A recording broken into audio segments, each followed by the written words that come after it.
સંકલ્પા તપતિ તપનો વાતિ વાત સમિંધે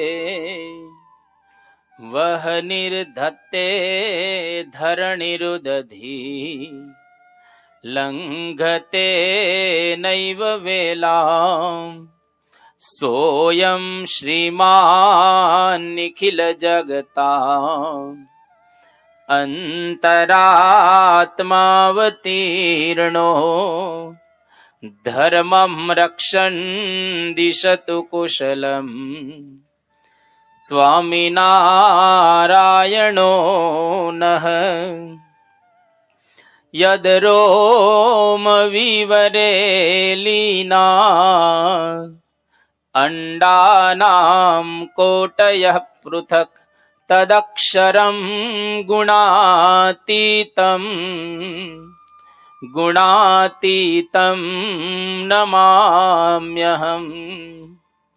ભગવતે શ્રી સ્વામિનારાયણાય નમો નમઃ.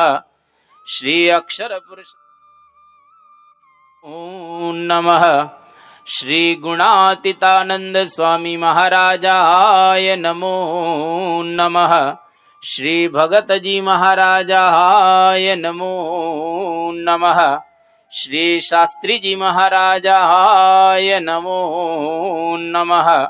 શ્રી યોગીજી મહારાજાય નમો નમઃ. શ્રી પ્રમુખ સ્વામી મહારાજાય નમો નમઃ.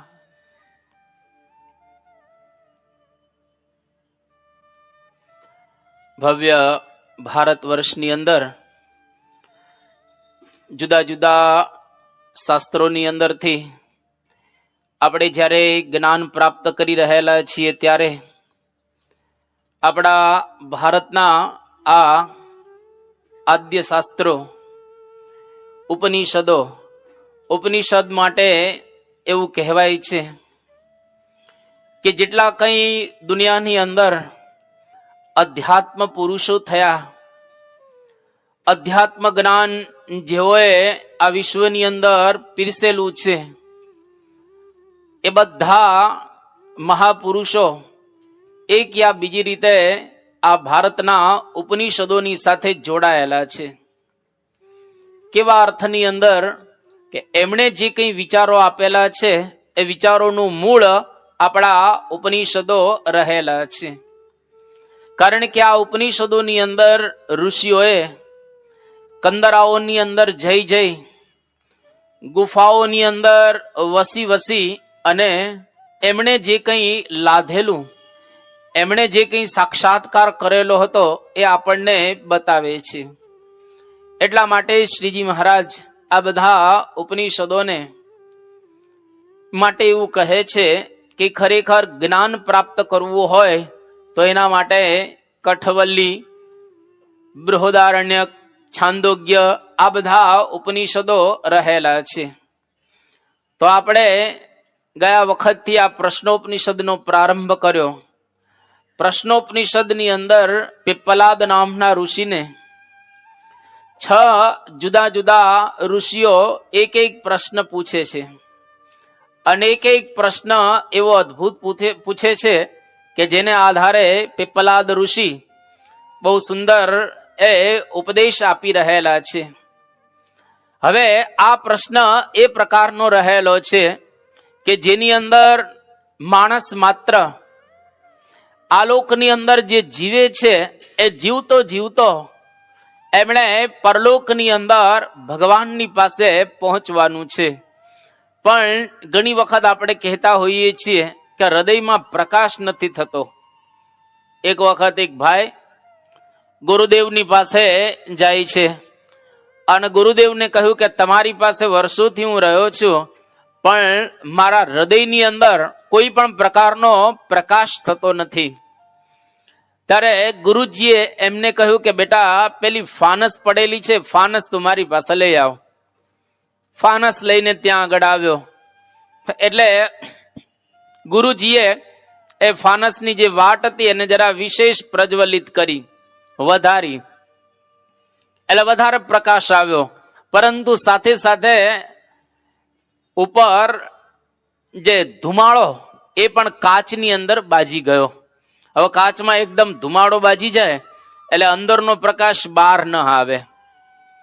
પછી ગુરુજીએ કહ્યું કે પહેલા કરતા વધારે પ્રકાશ આ મેં કર્યો, પરંતુ ધુમાડાને લઈ અને અંદરનો પ્રકાશ અત્યારે બહાર આવતો નથી. એટલે કહ્યું કે આત્માનો પ્રકાશ તો જબરજસ્ત છે, પરંતુ આ અંધકાર કેતા જે ધુમાડો એની જગ્યાએ માયા રહેલી છે. માયારૂપી ધુમાડા દ્વારા આત્માનો પ્રકાશ આપણને દેખાતો નથી અને આત્માની અંદર રહેલા પરમાત્મા એનો પણ આપણને અનુભવ થતો હોતો નથી. એટલા માટે કોઈક વખત એકાદો ઝબકારો થઈ જશે, ક્યારેક વાતો સાંભળેલી હશે, એમાંથી એકાદી વાત આપણા જીવનની અંદર ઉતરી જશે તો એના દ્વારા આત્માની અંદર રહેલો પ્રકાશ એને આપણે પ્રાપ્ત કરી શકીશું. એટલા માટે અહીંયા આગળ બહુ સુંદર એક પ્રશ્ન પૂછે છે. ભાર્ગવ નામના એ વૈદર્ભી કેતા વૈદર્ભી દેશીય ભાર્ગવ એ પિપ્પલાદ ઋષિને બહુ સુંદર એક પ્રશ્ન પૂછે છે. આ પ્રશ્નોપનિષદનો બીજો પ્રશ્ન રહેલો છે કે અથ હ એનમ ભાર્ગવ વૈદર્ભી પપ્રચ્છ ભગવાન કતિ એવ દેવાહ પ્રજામ વિધારયન્તે કતરહ એતદ પ્રકાશયન્તે કહ પુનઃ એશામ વરિષ્ઠ ઇતિ. બહુ સુંદર પ્રશ્ન પૂછે છે. એક જ પ્રશ્નની અંદર જુદા જુદા 3 પ્રશ્નો પૂછ્યા. પ્રશ્ન એક જ મુખ્ય, એની અંદર 3 પ્રશ્ન આ ઋષિએ બહુ અદ્ભુત રીતે પૂછી લીધા. તો સૌથી પહેલા કહે છે કે કેટલા દેવતા પ્રજાના આ શરીરને ધારણ કરી રાખે છે. આપણું આ શરીર અત્યારે હાલીએ છીએ, ચાલીએ છીએ, બેસીએ છીએ, સાંભળીએ છીએ, ઉઠીએ છીએ, ખાઈએ છીએ, પીએ છીએ, હરીએ છીએ, ફરીએ છીએ અને જુદી જુદી ક્રિયાઓ આપણે કરીએ છીએ. આ શરીરને કેટલા દેવતાઓ ધારણ કરી રાખે છે? આ પહેલો પ્રશ્ન. એને બીજો પ્રશ્ન એવો પૂછ્યો કે એમાંથી કોણ કોણ એને પ્રકાશિત કરે છે? આ શરીર જો એમનેમ હોય તો એની કોઈ મહત્તા રહેલી નથી, પરંતુ આ શરીરને કોઈ પ્રકાશિત કરે છે. તો એવા કોણ કોણ દેવતાઓ રહેલા છે કે જે દેવતાઓ આ આપણા શરીરને પ્રકાશિત કરે છે, જેના દ્વારા આપણું શરીર હાલે ચાલે અને જુદી જુદી પ્રકારની ક્રિયાઓ કરે. ત્રીજો પ્રશ્ન એવો પૂછે છે કે દેવતાઓ તો 33 કરોડ રહેલા છે. એ બધા જ દેવતાઓની અંદર શ્રેષ્ઠ કયા દેવ રહેલા છે? આ 3 પ્રશ્ન એક પ્રશ્નની અંદર પૂછ્યા અને એનો ઉત્તર પણ અહીંયા આગળ પિપ્પલાદ નામના ઋષિ આપવાનો પ્રારંભ કરે છે કે આ શરીરની ઉત્પત્તિ આપણે સ્વાભાવિક રીતે માતા અને પિતા થકી માનીએ છીએ કે માતા અને પિતા દ્વારા આપણે આ શરીરને પ્રાપ્ત કરીએ છીએ. પરંતુ એનાથી આગળ અહીં સમજાવે છે. પહેલા પ્રશ્નની અંદર આપણે એવું સાંભળી ચૂકેલા છીએ કે આ પ્રજાઓ કઈ રીતે ઉત્પન્ન થાય છે. આખો ઉત્પત્તિ સર્ગ શ્રીજી મહારાજનું અક્ષરધામ ત્યાંથી માંડી અને નાના નાના જીવડાઓ સુધી જે ઉત્પત્તિ થાય છે એની કથા આપણે સાંભળી ચૂકેલા છીએ. હવે આગળ અહીં કહે છે કે આ શરીરને કેટલા દેવતાઓ ધારણ કરે છે. આ શરીર ચાલે છે, હાલે છે, એને કેટલા દેવતાઓ ધારણ કરે છે, કેતા એને ધરી રાખે છે, એને સ્થિર રાખે છે. તો અહીંયા આગળ કહે છે કે આ શરીરને ઘણા બધા દેવતાઓ ધારણ કરી રાખે છે. કે ઘણા બધા એટલે કોણ? કે જેટલી ઇન્દ્રિયો રહેલી છે એટલા દેવતાઓ છે અને એક એક ઇન્દ્રિયના એક એક દેવતા એટલે આપણી 10 ઇન્દ્રિયો અને 10 ઇન્દ્રિયોના 10 દેવતા એટલે કે 10 ઇન્દ્રિયો આ શરીરને બરાબર ધારણ કરી રાખે છે. તો કેટલા દેવતાઓ આ શરીરને પ્રકાશિત કરે છે? પ્રકાશિત કરવું એટલે ખાલી ધારો કે એમનેમ શરીર હોય જેમાં ઇન્દ્રિયો ન હોય, 4 અંતઃકરણ ન હોય, તો આ શરીરની કોઈ વેલ્યુ ખરી? એક બે જ ખાલી કલ્પના આપણે કરીએ. ધારો કે આપણને ભગવાનને આંખ ન આપી હોય અને કાન ન આપ્યા હોય અને મુખ ન આપ્યું હોય, તો આ શરીરમાં આપણે શું કરી શકીએ? આંખ, કાન અને મુખ, આ 3 વસ્તુ કેટલી અગત્યની છે. આંખ ન હોય એટલે દુનિયાનું કશું દેખાય નહીં, કાન ન હોય એટલે કશું સંભળાય નહીં, અને જે માણસ બહેરો હોય એ મૂંગો હોય. જન્મથી જે બેરો એ જન્મથી મૂંગો જ હોય, કારણ કે સાંભળે નહીં તો બોલે શું? એટલે આ 3 ખાલી ઇન્દ્રિયોને જો બંધ કરી દેવામાં આવે તો પણ આપણું શરીર છે ઠપ થઈ જાય, એટલે કશું કરી ન શકે. એટલે આપણી જે 10 ઇન્દ્રિયો રહેલી છે, 10 ઇન્દ્રિયો આ શરીરને કેતા પ્રજ્વલિત રાખે છે, કેતા અજવાળનારી રહેલી છે. અને આગળ બહુ સુંદર બતાવવું છે. આ તો ખાલી પૂર્વ ભૂમિકાઓ અત્યારે બાંધી રહેલા છે ઋષિ. અને આ ઇન્દ્રિયો રૂપી દેવોમાં જો સર્વશ્રેષ્ઠ કોઈ દેવ હોય તો તે છે પ્રાણ. જો પ્રાણ ન હોય અને બધી જ ઇન્દ્રિયો હોય તો એ ઇન્દ્રિયોનો પણ કોઈ મહિમા રહેલો નથી. એટલે પ્રાણનો મહિમા અહીંયા આગળ આ ઋષિ આપણને સમજાવવા માગી રહેલા છે. ત્યાર પછી આગળના શ્લોકની અંદર કહે છે, તસ્મૈ સહ ઉવાચ આકાશ હવૈ એષ દેવ વાયુ અગ્નિ આપ પૃથિવી વાક મન ચક્ષુ શ્રોત્રંચ તે પ્રકાશ્ય અભિવદંતી વયમ એતત બાણમ અવષ્ટભ્ય વિધારયામઃ ઇતિ. આની અંદર બહુ સુંદર 2 પ્રશ્નોના જવાબ આપ્યા. એક એ પ્રશ્ન આગળ પૂછ્યો કે આ શરીરને ખરેખર કોણ ધારણ કરી રાખે છે, પહેલો પ્રશ્ન. અને બીજો, આ શરીરને કોણ પ્રકાશિત કરે છે, અજવાળે છે કોણ? આ બંને પ્રશ્નના ઉત્તર એક જ શ્લોકની અંદર પીપલાદ ઋષિ આ આપી દે છે. સૌથી પહેલા કહે છે કે 5 ભૂત, પેલા ભૂત ને આ આકાશ વગેરે 5, પૃથ્વી જળ તેજ વાયુ ને આકાશ, આ 5 ભૂત રહેલા છે. આ 5 ભૂત આ શરીરને ધારણ કરીને રાખે છે. પૃથ્વી જળ તેજ વાયુ ને આકાશ આપણે જન્મીએ ત્યારથી માંડી એના સંગમાં રહીએ છીએ. અને એટલે જ આપણે બોલીએ ને કે 5 ભૂતનું આ બનેલું ખોડિયું 5 ભૂતની અંદર પાછું સમાઈ જશે. જેવા આવ્યા એવા જ આપણે સમાઈ જવાના છીએ. એક એક ભૂત દ્વારા અહીંયા આગળ સમજાવે છે કે પૃથ્વી, જેનું મોટા ભાગનું આપણું આ શરીર પૃથ્વીનું બનેલું છે. જળ, આપણા શરીરની અંદર જો પાણી સુકાઈ જાય તો માણસને ચક્કર આવે. માણસ છે ડિહાઇડ્રેશન થઈ જાય તો પણ માણસ તરત એને ચક્કર આવવા માંડે, એટલે પાણી પણ જોઈએ. પૃથ્વી, જળ, વાયુ, આપણા શરીરની અંદર પ્રાણવાયુ છે. એનું જો બરાબર સંતુલન ન હોય તો પણ આપણે બરાબર કામ ન કરી શકીએ. પૃથ્વી, જળ, તેજ, તેજ એટલે જઠરાગ્નિ. જઠરની અંદર તેજ રહેલું છે. અને જો આ તેજ જઠરાગ્નિ મંદ પડી જાય તો માણસને પચે નહીં, એટલે આખા શરીરમાં વિકૃતિ છવાઈ જાય. અને વાયુ એટલે પ્રાણ, અને આકાશ એટલે આપણા શરીરની અંદર જે ખાલી ભાગ રહેલો છે તે. પેટ માટે એવું કહેવાય છે, આપણું જે પેટ છે એની અંદર આકાશ છે.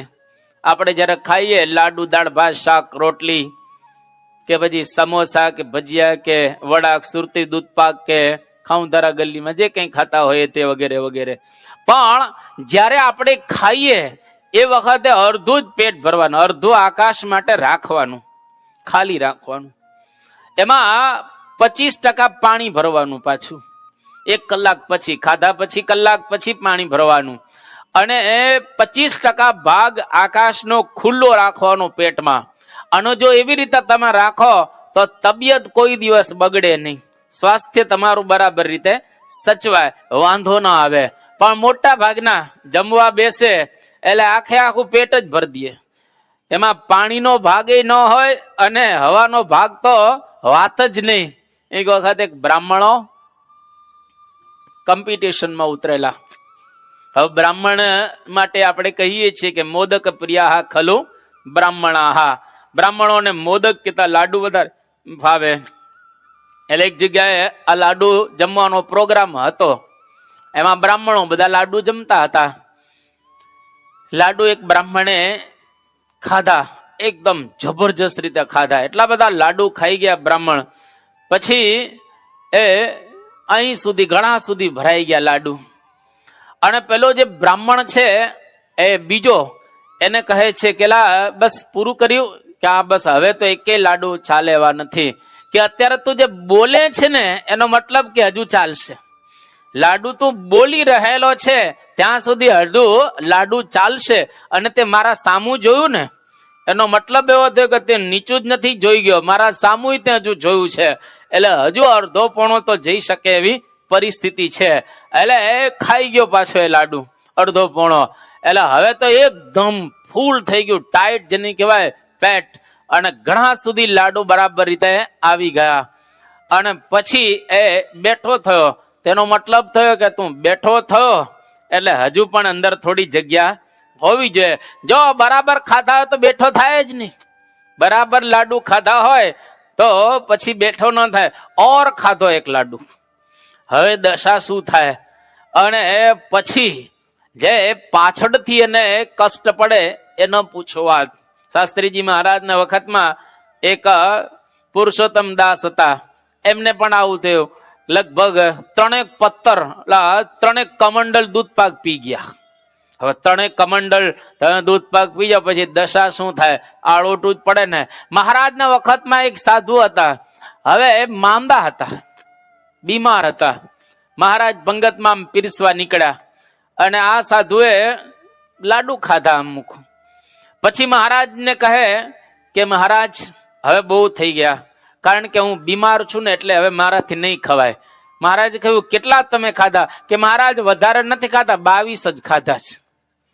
હવે બીમાર 22 લાડુ ખાઈ જાય તો સાજા શું થતા ખાતા હશે? એટલે હવે બહુ જો આપણે ખાઈએ તો આકાશનો ભાગ શરીરમાં ન રહે અને પછી વિકૃતિનો પ્રારંભ થાય. એટલે આ 5 તત્વ જેનું આ શરીર બનેલું છે એ 5 તત્વ શરીરને બરાબર ધારણ કરી અને રાખે છે. શરીર ધારણ કરીને બરાબર રહેલો હોય પણ એને અજવાળનાર, એને પ્રકાશ આપનાર શરીરની મહત્તા ક્યારે છે? તો કે 10 ઇન્દ્રિયો જો એની અંદર બરાબર હોય તો. કઈ 10 ઇન્દ્રિયો? 5 જ્ઞાનેન્દ્રિય, 5 કર્મેન્દ્રિય અને 4 અંતઃકરણ, એમ કરીને 14 ને ઇન્દ્રિયો કહેલી છે. અને 14 ઇન્દ્રિયોના દેવતાઓ પણ રહેલા છે જે આ શરીરને પ્રકાશિત કરે છે. એટલે કે ઇન્દ્રિયો દ્વારા આ શરીર એકદમ પ્રકાશને પ્રાપ્ત થાય છે. એ શરીર એના દ્વારા કાર્ય કરી શકે છે. 5 જ્ઞાન ઇન્દ્રિય જેના દ્વારા જ્ઞાન મળે છે. કર્મેન્દ્રિય જેના દ્વારા આપણે કર્મ કરીએ છીએ. તો આ 14 ઇન્દ્રિયો એના દ્વારા આપણા શરીરને પ્રકાશ પ્રાપ્ત થાય છે.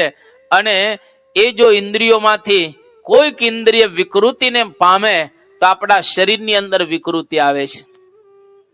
ધારો કે કોઈકની એક આંખ બરાબર જોઈ શકતી ન હોય તો એને જીવવાનો આનંદ નહીં આવે.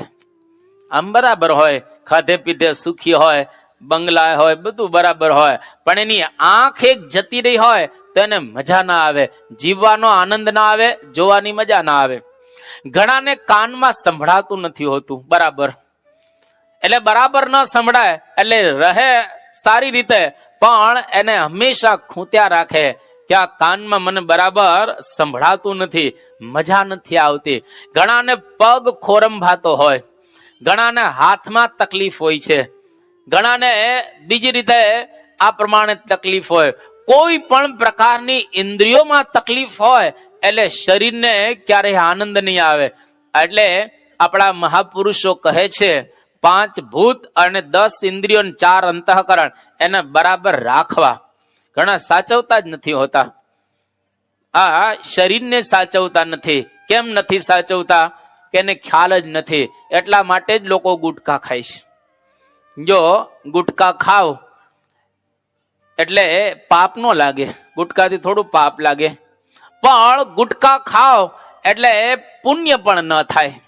પાપ તો ન લાગે, પુણ્ય નથી થતું, પણ ગુટકા દ્વારા શરીરને નુકસાન બહુ થાય છે. વ્યસનો દ્વારા શરીરની બરબાદી બહુ થાય છે.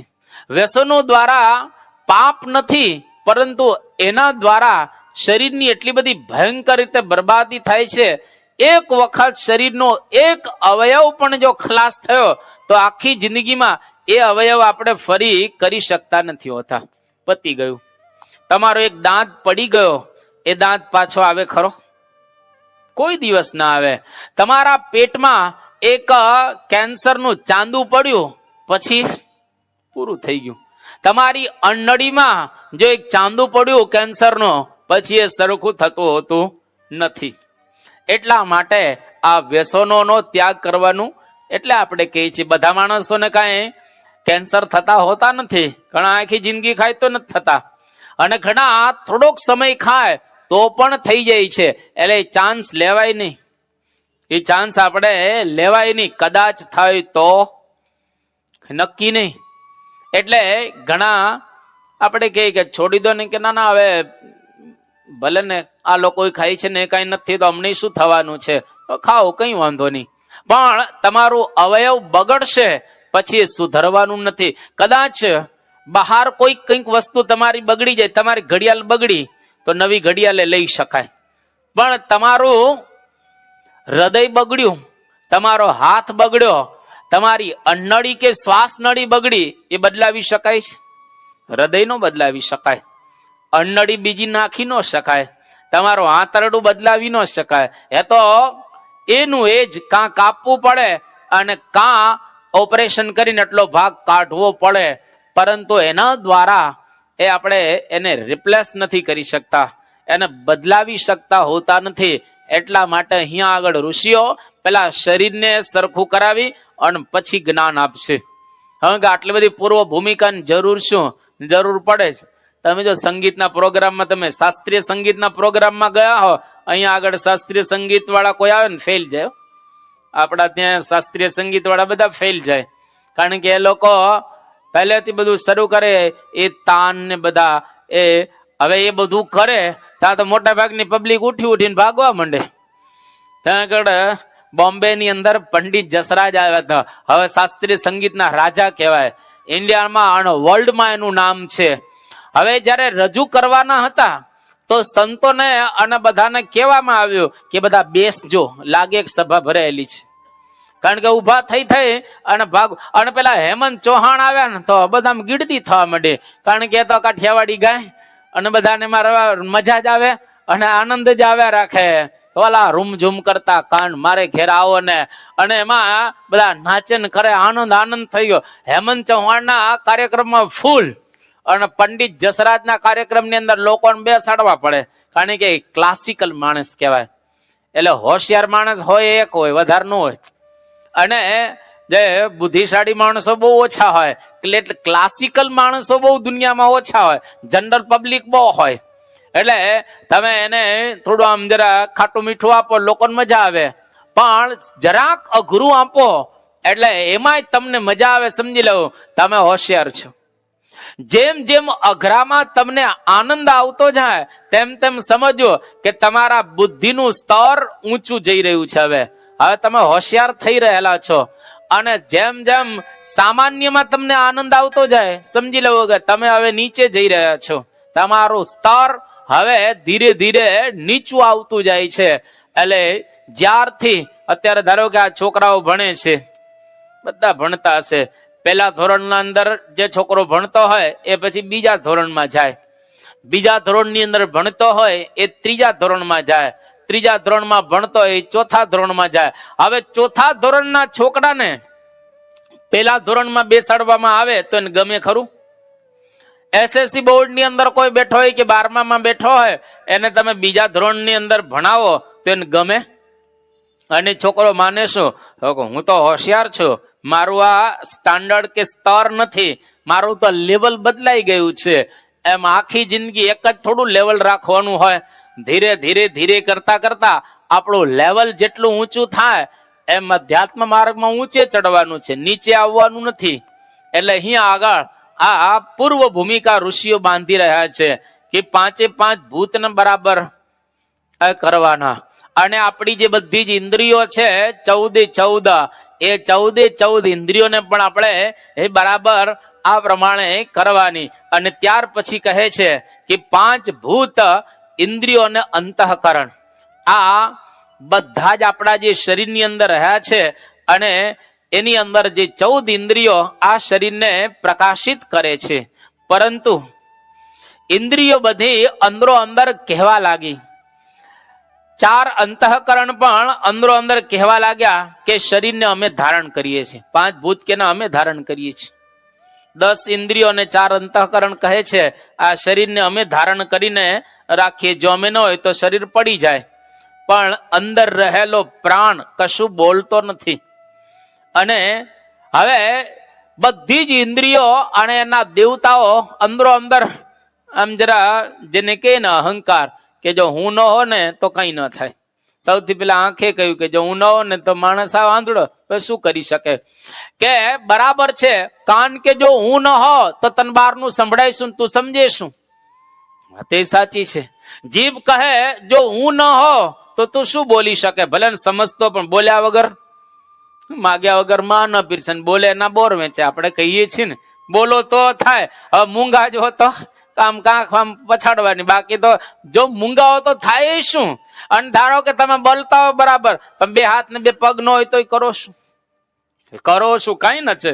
તમારે બેઠું જ રહેવું પડે. કોકને કપડા પણ તમને પહેરાવવા પડે. એટલે કઈ થાય નહીં. એટલે બધી જ ઇન્દ્રિયો પોતપોતાની રીતે એમ કહેવા લાગી કે આ શરીરમાં હું જ બધાના ધારણ કરું. પેલી કે ના હું કરું છું, પેલી કહે હું કરું છું.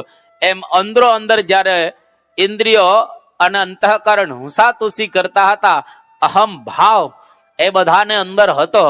તો દરેક જગ્યાએ આ એક ધ્રુવ વાત રહેલી છે. બધાને અહમ તો હોય જ. અહમ ભાવ નાનો હોય કે મોટો હોય, આ છોકરાઓ છે ને એને અહમ હશે, તમે જોજો. અને આપણને છે, દરેક હોય. દરેકને દેવ, દાનવ, માનવ, પશુ ને પંખી બધાને અહમ ભાવ જ છે જ. એ પહેલેથી ભગવાન મૂકેલો છે. અહમ ઓગળે તો ભગવાન તરત મળે એવા છે. પણ અહમ રહે જ. નિષ્કુળાનંદ સ્વામીના કાવ્યમાં એક વાત લખેલી છે કે સ્વર્ગ મૃત્યુ પાતાળ મોજાર માને મારી મુક્યા નર નાર કામ ક્રોધ લોભ કે દી જાય પણ માન તે તો ન મુકાય. આ નિષ્કુળાનંદ સ્વામી કહે છે કે કામ ક્રોધ લોભ આ કદાચ જાય પણ માન મૂકી શકાતું નથી. દેવતાઓમાં માન છે અને માનવમાં માન છે. દાનવો તમે જુઓ તો એમાં માન રહેલું છે. પશુ પંખીઓમાં માન તમને જોવા મળશે. દેવોની અંદર તમે જો આકાશમાં બધા રહ્યા છે. સ્વર્ગના લોકની અંદર વિહાર કરે છે, પરંતુ ત્યાં પણ એ લોકોને માન હોય છે. એક વખત બ્રહ્માજી, એ તો દેવાધિદેવ ગણાય, બ્રહ્માજી રિસાઈ ગયા. એના મનમાં એમ કે હું જો આ ઉત્પત્તિ નહીં કરું તો ભગવાન કોના દ્વારા આ બધું કામ કરશે? સંચાલન કરવાનું હોય આખા બ્રહ્માંડનું, કોના દ્વારા થશે? મારા વગર તો કઈ ચાલે એવું નથી. એને અભિમાન અહંકાર આ પ્રમાણે આવ્યો. એવા સંજોગોની અંદર એ તો રિસાઈ ગયા. તો એક જગ્યાએ બ્રહ્માજી પછી જતા હતા અને એમાં એક લાઈન જોઈ આખી બ્રહ્માંડ એમ કતારમ. એવું કે ક્યાં જાઉં છો બધા?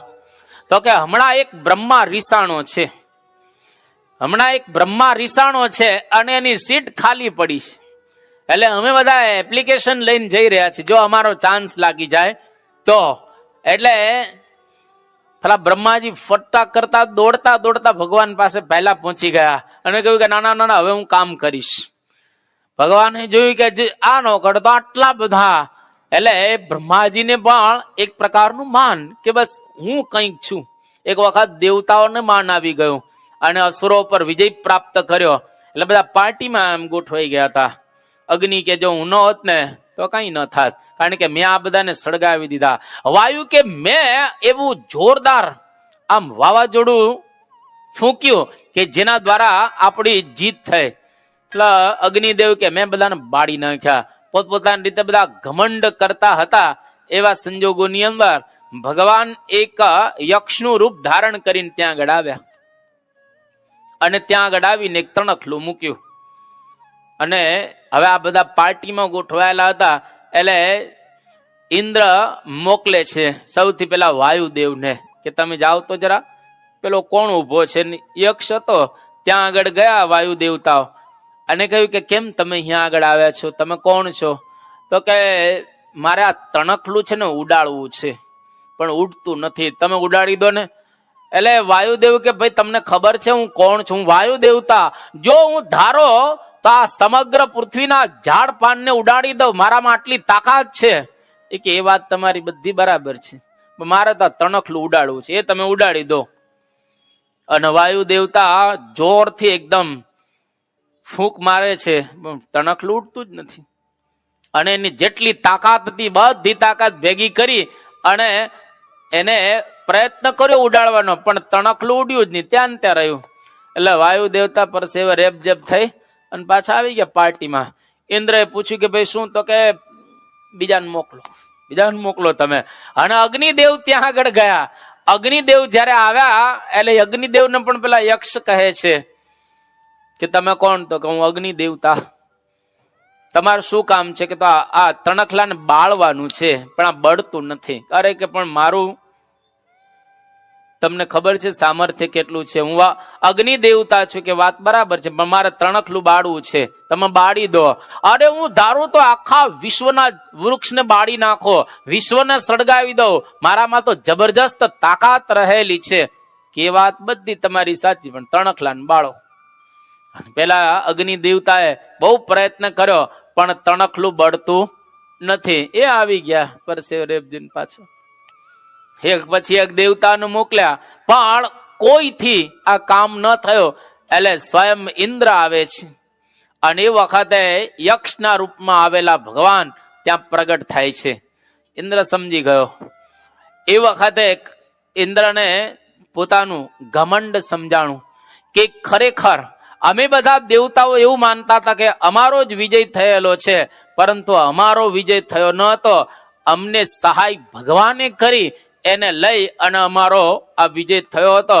એટલે ભગવાન ઇન્દ્રને કહે છે કે તમારું ઘમંડ ઉતારવા માટે જ મેં આ પ્રસંગ ઉપસ્થિત કરેલો હતો. એટલે ભગવાન આપણું ક્યારેક અહમ ઓગાડતા હોય છે. આ દેવતાનું ઓગાળે, એ માણસનું પણ ઓગાડતા હોય છે. પણ બધાને ક્યાંક ક્યાંક તો અહંકાર આવી જ જાય. જેમ રામચંદ્ર ભગવાન અને લક્ષ્મણ બે રાવણની સાથે લડતા હતા. હવે બન્યું એવું કે રાવણ બહુ પાવરફુલ હતો, એનો દીકરો મેઘજીત તો બહુ પાવરફુલ હતો. એને કેવું બાણ માર્યું લક્ષ્મણને મૂર્છા આવી ગઈ, લક્ષ્મણ પડી ગયા હેઠા. રામ ભગવાન વિચાર કરે કે હવે શું કરું, કે આ તો લક્ષ્મણ તો પડી ગયા, હવે આની મૂર્છા કઈ રીતે ઉઠે? અને હવે એ વખતે પ્રયત્ન બહુ કર્યો, પણ હવે કઈ મેળ પડે નહીં. કે જો વિશલ્યકરણી ઔષધિ આવે અને આ લક્ષ્મણજીને સૂંઘાડવામાં આવે તો આ લક્ષ્મણજીની મૂર્છા વડે એવી છે, બાકી આ મૂર્છા જાય એવી નથી. તો કે વિશલ્યકરણી ઔષધિ ક્યાં છે? તો કે ગંધ માદન પર્વત ઉપર. ત્યાં જાય કોણ અત્યારે ને અત્યારે? તો કે હનુમાનજી છે ને. હનુમાનજી માર્યો કૂદકો. હવે એને તો કઈ વાર ન લાગે, 400 ગાઉની ખાડી જો આમ કૂદી ગયા હોય, એકદમ આકાશ માર્ગે હનુમાનજી આમ જાય છે. ગંધ માદન પર્વત જ્યાં આગળ આ વિશલ્યકરણી ઔષધિ હતી, હનુમાનજીને મળે નહીં વિશલ્યકરણી. આ બાજુ મૂર્છા જો ઉતરે ને તો મુશ્કેલી, યુદ્ધ આગળ ચાલે નહીં. હવે ગંધ માદન પર્વત આખો જ ઉપાડ્યો સીધો હનુમાન, આખો પર્વત. કે મારે ક્યાં શોધવું? ત્યાં શોધી લેશે પેલા લોકો, જે વૈદ હશે એ શોધી લેશે. આખો પર્વત હનુમાનજી ઉપાડ્યો. અને ઉપાડીને આમ જતા હતા એવા સંજોગોની અંદર નંદીગ્રામ ઉપરથી જતા હતા. અયોધ્યાની બાજુમાં નંદીગ્રામ, ત્યાં આગળ ભરતજી રહેતા હતા.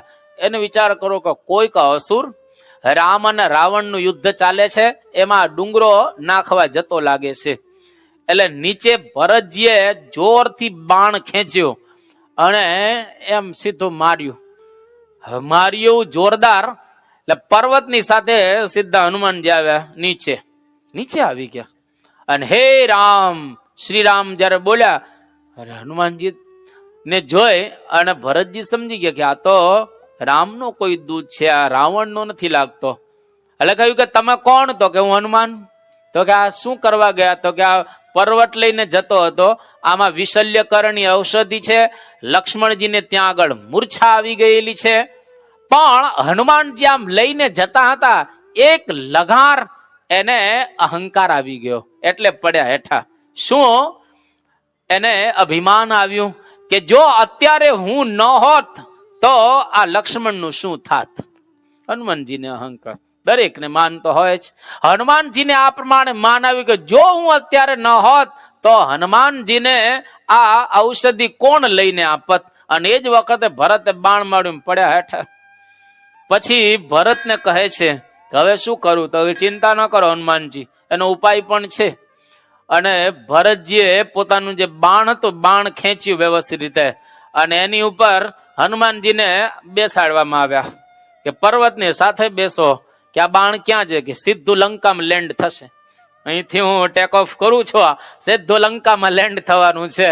અને એકદમ ખેંચી ધનુષ્ય દ્વારા એ બાણને મોકલવામાં આવ્યું અને પર્વતની સાથે હનુમાનજી લંકામાં લેન્ડ થયા, જ્યાં યુદ્ધ ચાલતું હતું ત્યાં.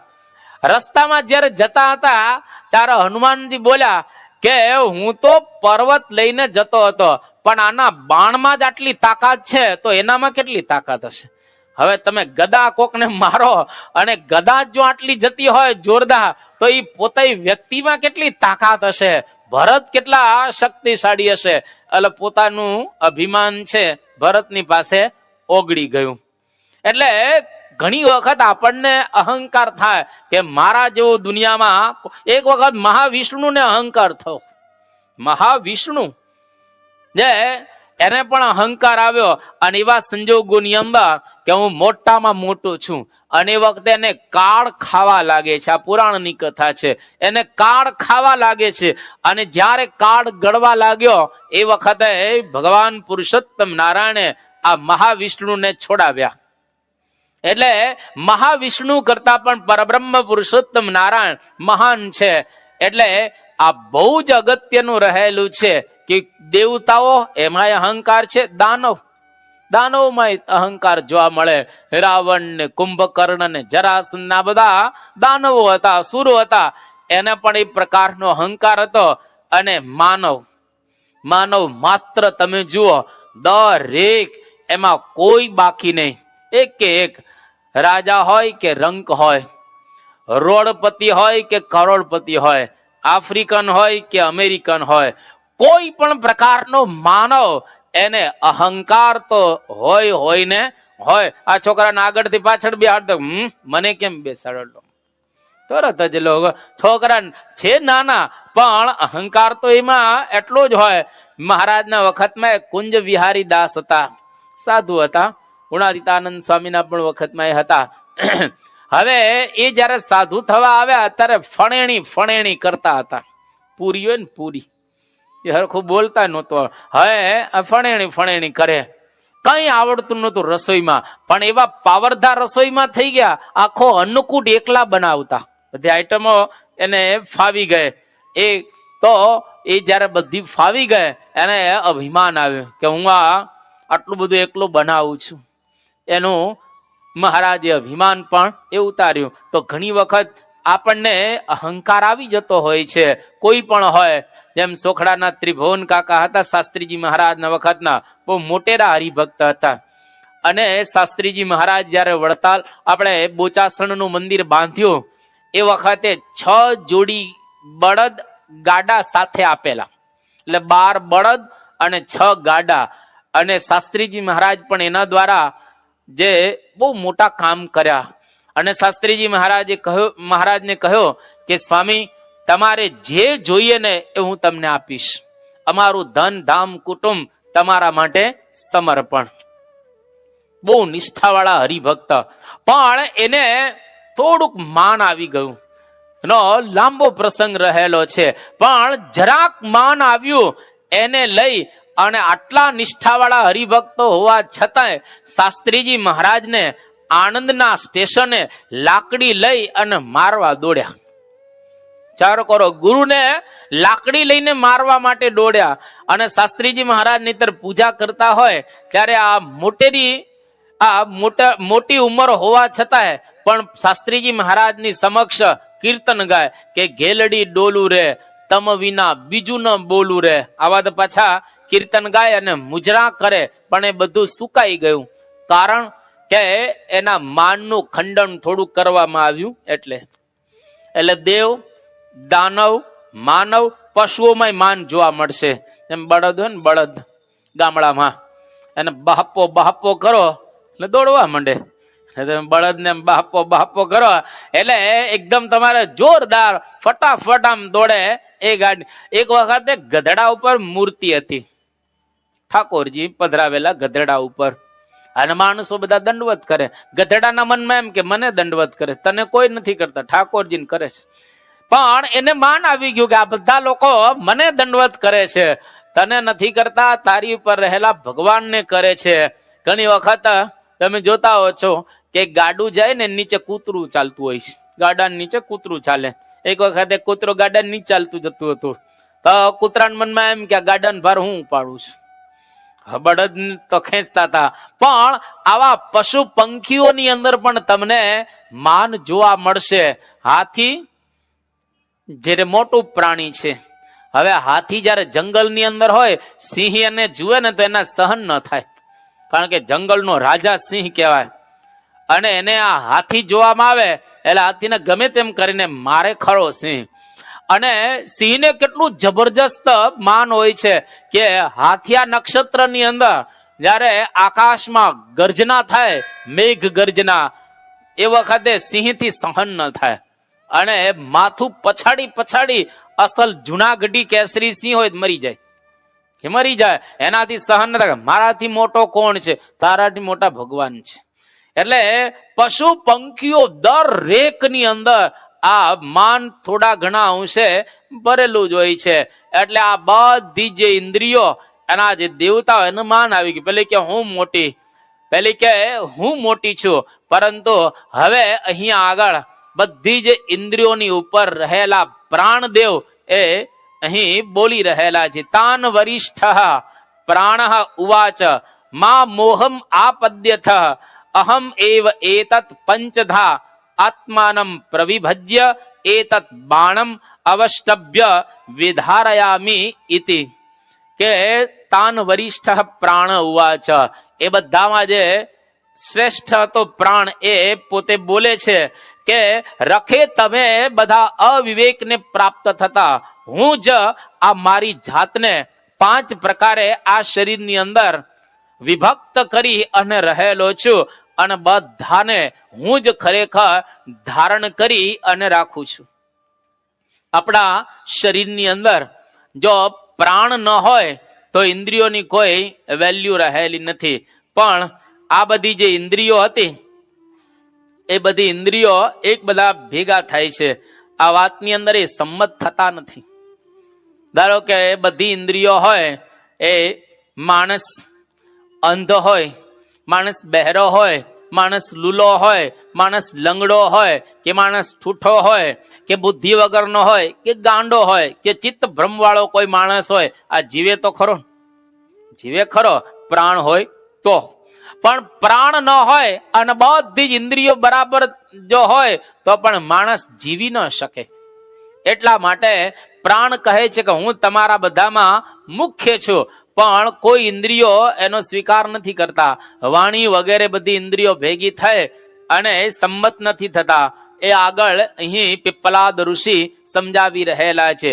તે અશ્રદ્ધાનાહ બભુવુઃ સ અભિમાનાત ઉર્ધ્વમ ઉત્ક્રમતે ઇવ તસ્મિન ઉત્ક્રામતિ અથ ઇતરે સર્વે એવ ઉત્ક્રામન્તે તસ્મિન ચ પ્રતિષ્ઠમાને સર્વે એવ પ્રાતિષ્ઠન્તે તદ યથા મક્ષિકાહ મધુકર રાજાનમ ઉત્ક્રામંતમ સર્વાહ એવ ઉત્ક્રામંતે તસ્મિન પ્રતિષ્ઠમાને સર્વાહ એવ પ્રાતિષ્ઠન્તે એવં વાક મનઃ ચક્ષુઃ શ્રોત્રંચ તે પ્રીતાઃ પ્રાણમ સ્તુવંતી. આ નો ભાવાર્થ એવો રહેલો છે કે પ્રાણ જે આપણા શરીરની અંદર રહેલો છે એ પ્રાણ કોની જગ્યાએ છે? તો કે મધમાખીઓ તમે જોઈ છે બધી.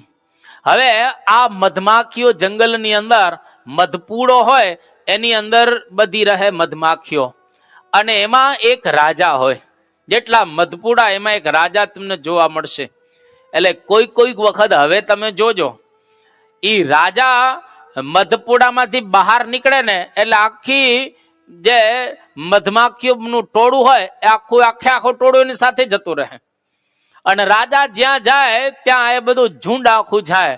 એટલે મધ ખાલી ત્યારે જ થઈ જાય છે. મધ ખાલી થઈ જાય, રાજા ત્યાંથી જતો રહે એટલે એની સાથે બધા જ જતા રહે. રાજા પાછો ત્યાં આગળ આવે, પાછા બધા ગોઠવાઈ જાય. એવી જ રીતે હવે આ પ્રાણ વિચાર કરે છે કે મારે આ શરીરમાંથી ઉત્ક્રમતે ઈવ, નીકળી નથી ગયો શરીરમાંથી, પણ નીકળવાનો પ્રારંભ કરે છે હજુ. અને શરીરમાંથી પ્રાણ જેવો આમ નીકળવાનો પ્રારંભ કર્યો ને, આંખમાં ઝાંખપ આવી ગઈ, પગ લબડવા મંડી ગયા, હાથ ધ્રુજવા મંડી ગયા, જીભ થોથરાવા મંડી ગઈ, અને કાને સંભળાતો ઓછું થઈ ગયો. એટલે બધી જ ઇન્દ્રિયો તરત જ આ વિનંતી કરવા લાગે છે કે ભાઈ બરાબર રેજો.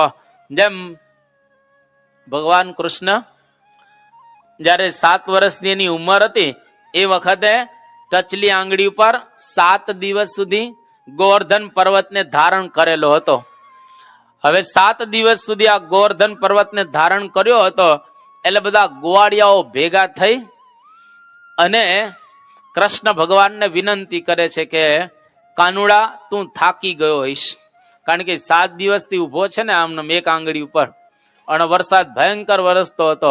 એટલે હવે તું થાકી ગયો હોઈશ, માટે તારે જો થોડોક વિસામો લેવો હોય તો અમે જરા ટેકો ભરાવી રાખીએ. એટલે બધા જ ગોવાળિયાઓ, ડાંગ તો હોય જ ગોવાળની પાસે, નામ ટેકો બધાએ ભરાવ્યો.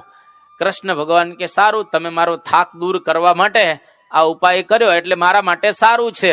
એટલે કૃષ્ણ ભગવાને જેવી આંગળી જરાક આમ ઢીલી કરી, એમ તરત નથી લઈ લીધો હાથ, સેજ આંગળી આમ ઢીલી કરી, જેવી આંગળી ઢીલી કરીને પર્વત આવ્યો નીચે. હવે આ લાકડીને ટેકે રે પર્વત આખો, બધાએ ટેકો અડાડી રાખો, પણ પર્વત એકદમ પળવા માંડ્યો.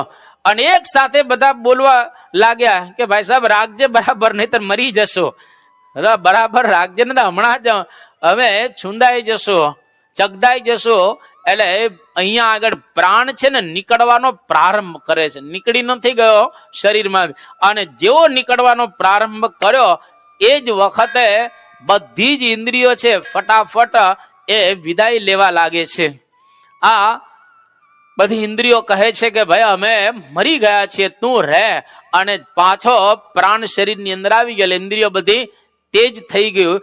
એટલે ઇન્દ્રિયોની અંદર તેજ આવી ગયો. એટલે આ એક ખાલી રૂપક સમજાવ્યું છે. એના દ્વારા અહીંયા આગળ ઋષિ કહેવા એ માગે છે કે આ સંસાર છે ને એ કેવો છે, તો કે ફૂલ બાગ છે, સંસાર બાગ જેવો છે.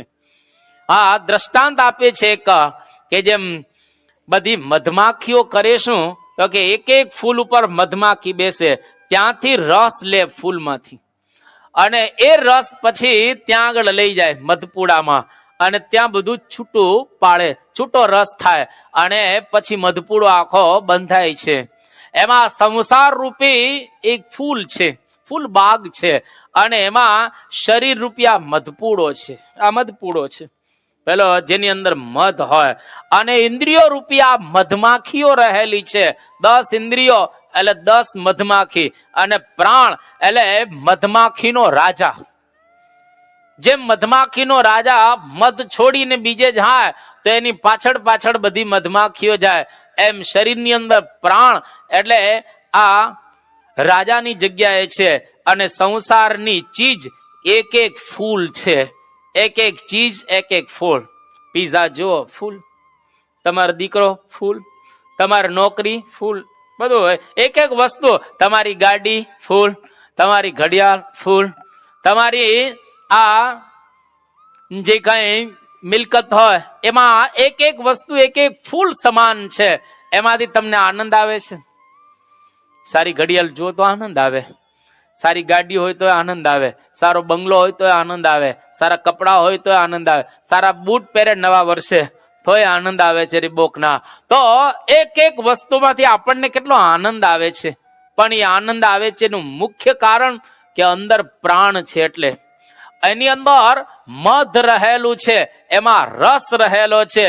અને એ રસ શું છે તો અહીંયા આગળ સમજાવે છે કે પ્રત્યેક ફૂલમાં ત્રિદોષજ્ઞ એટલે કે 3 દોષને નાશ કરે એવો એક રસ છે, અદૃશ્ય રસ. અને એ રસ એટલે મધ. મધ કોઈ ખાય તો એના 3 દોષ નાશ પામે. કયા 3? વાત, પિત્ત ને કફ. એનું સંતુલન જો તમારે બરાબર રાખવું હોય તો મધ ખાવ, વધારે નહીં હોવું, માપનું મધ ખાવ, નહીતર મધ પાછું મુશ્કેલી પાડે. એટલે માપનું કોઈ જો મધ ખાય તો એના વાત, પિત્ત અને કફ આ ત્રિદોષ એ બરાબર સરખા રહે. મધની જગ્યાએ પરમાત્મા રહેલા છે. હે પૂર્ણ પુરુષોત્તમ ભગવાન સ્વામિનારાયણ આ મધની જગ્યાએ છે. અને એ ભગવાન જો આપણા જીવનમાં આવે તો એ શું કરે? આધિ, વ્યાધિ અને ઉપાધિ અને 3 તાપ, આ 3 તાપનો નાશ કરે. આધિ હોય તો એ મટાડે શ્રીજી મહારાજ, ઉપાધિ હોય તો એ મટાડે, અને વ્યાધિ હોય તો પણ મટાડે. અધ્યાત્મ, અધિભૂત અને અધિદૈવ આ 3 તાપનો પણ એ મહારાજ પોતે નાશ કરે. તો ભગવાન સ્વામિનારાયણ કહેતા શ્રીજી મહારાજ આ લોકની અંદર પધાર્યા. હમણાં મહારાજનો પ્રાદુર્ભાવ થવાનો છે, નોમ નજીકમાં જ એ આવી રહેલી છે. અને ધામધૂમ પૂર્વક આપણે ઉજવવાના પણ છીએ અડાજણ મંદિરે. તો પૂર્ણ પુરુષોત્તમ ભગવાન આ લોકની અંદર આવ્યા, જે મધુ એટલે કે મધની જગ્યાએ રહેલા છે. અને એનાથી કોઈ સ્વાદિષ્ટ, આપણે કહીએ છીએ ને કે મધ જેવું મીઠું, મધ જેવું મીઠું કોઈ દુનિયામાં, નેચરલ મીઠાશ, એકદમ મીઠું મધ હોય એમ ભગવાન મધની જગ્યાએ છે.